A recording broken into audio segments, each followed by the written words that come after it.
Bienvenue pour cette exploration aujourd'hui.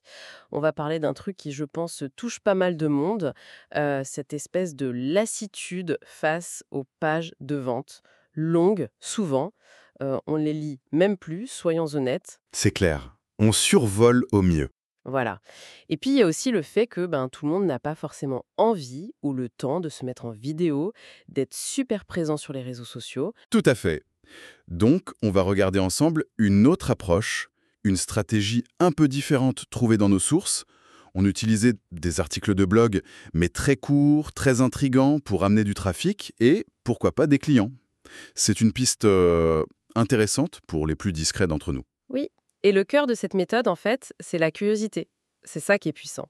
On va voir comment ça marche, quels sont les avantages, et surtout comment on peut mettre ça en place concrètement, avec l'aide de l'IA parfois, mais bon, toujours dans l'idée d'apporter quelque chose d'utile. Pas une recette miracle donc. Non, non, plutôt une tactique réfléchie basée sur ce qu'on a pu analyser. Ok, alors allons-y. Le point de départ, si je comprends bien, c'est ce double problème. D'un côté, les visiteurs qui en ont marre des longs textes. Oui, et de l'autre, les créateurs qui sont pas forcément des bêtes de scène, quoi. On a tous déjà fui une page interminable, non? Ah mais complètement. Et la solution proposée, justement, elle repose sur ça. Des articles de blog très courts. On parle de moins de 500 mots, parfois à peine 2000 caractères. C'est vraiment peu comparé à une page de vente classique. D'accord. Et qu'est-ce qui fait que ça marche alors? La clé, c'est le titre. Un titre hyper accrocheur qui pique la curiosité, mais sans tout dévoiler, sans vendre la mèche tout de suite. Genre, cet entrepreneur jetait 4000 euros par an par la fenêtre jusqu'à cette découverte. Tu vois l'idée? On parle d'un problème, d'une solution potentielle, mais on ne nomme pas l'outil tout de suite. Hmm, ça fait penser au clickbait quand même, ce genre de titre. Le piège à clic. C'est quoi la différence pour que ça reste correct? C'est une excellente question. La grosse différence, c'est ce qu'il y a après le clic. Le clickbait pur et dur, souvent il déçoit. Le contenu est pauvre ou ne correspond pas à la promesse. Ici, le but, c'est d'attirer des lecteurs vraiment intéressés par le sujet. Ok. Et l'article, même court, doit apporter une vraie info, une piste de solution, avant de proposer un appel à l'action, le fameux CTA. Donc la valeur, elle est là, elle est délivrée, c'est pas juste un appât. D'accord, c'est plus clair. La valeur arrive après le clic. Et concrètement alors, comment on met ça en place? Il faut un blog sophistiqué? Pas forcément. Un bloc simple suffit. Une des sources suggère même d'utiliser un modèle pour pouvoir dupliquer la structure facilement. Et puis, l'intelligence artificielle, type Claude, comme mentionné, peut être une aide précieuse. Pourquoi faire exactement? Pour générer des idées de titres, par exemple, ou même pour rédiger une première version de l'article. Le schéma est souvent petite histoire courte, présentation simple du problème et de la solution, et le CTA. Un petit détail technique intéressant, des sources, copier le texte de l'IA en format HTML pour garder la mise en forme. Ça aide apparemment pour le référencement. Ah oui, malin. Et pour l'image? Une image qui attire l'œil, oui, créée avec l'IA ou Canva, peu importe. L'exemple de l'avant-après fonctionne souvent bien, c'est assez visuel. Et pour faire connaître ces articles? Faut sortir la grosse artillerie sur les réseaux. Non. L'idée, c'est de pouvoir commencer simple.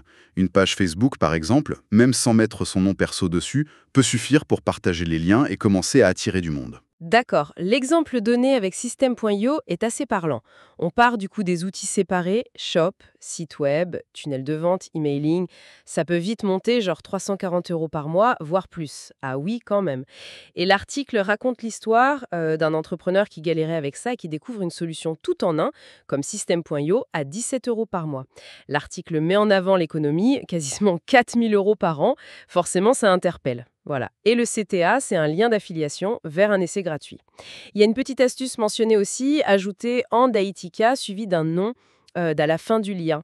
C'est juste un petit code pour savoir d'où vient le clic, quelle campagne a fonctionné. C'est pratique pour le suivi. Les avantages sont assez nets, surtout pour les personnes plus introverties. Pas besoin de vidéo, de se mettre en avant. Exactement. Et ça permet de varier les tâches aussi. Un peu de recherche, d'écriture, ou même dicter à l'IA, puis retouche, de création d'images. Et on peut tester différents produits, différentes offres en affiliation. Tout à fait. C'est une diversification intéressante.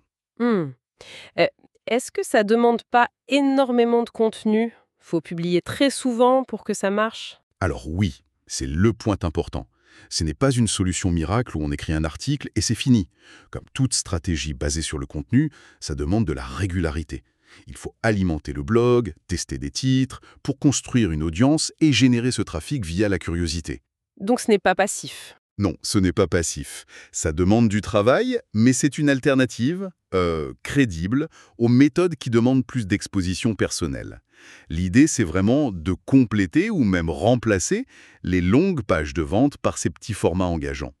Et d'utiliser les modèles, l'IA, pour être efficace. C'est donc une approche qui demande un investissement en temps, c'est sûr, mais qui ouvre une voie différente, peut-être plus alignée avec certaines personnalités ou certains objectifs discrets. Exactement. Et ça soulève une question, je trouve, assez intéressante pour la suite. Ah oui, hein. De recherche qui change.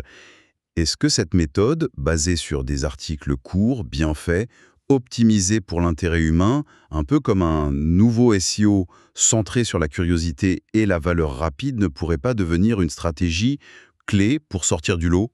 Peut-être une façon de contourner la saturation marketing qu'on connaît. C'est une piste à explorer, je pense.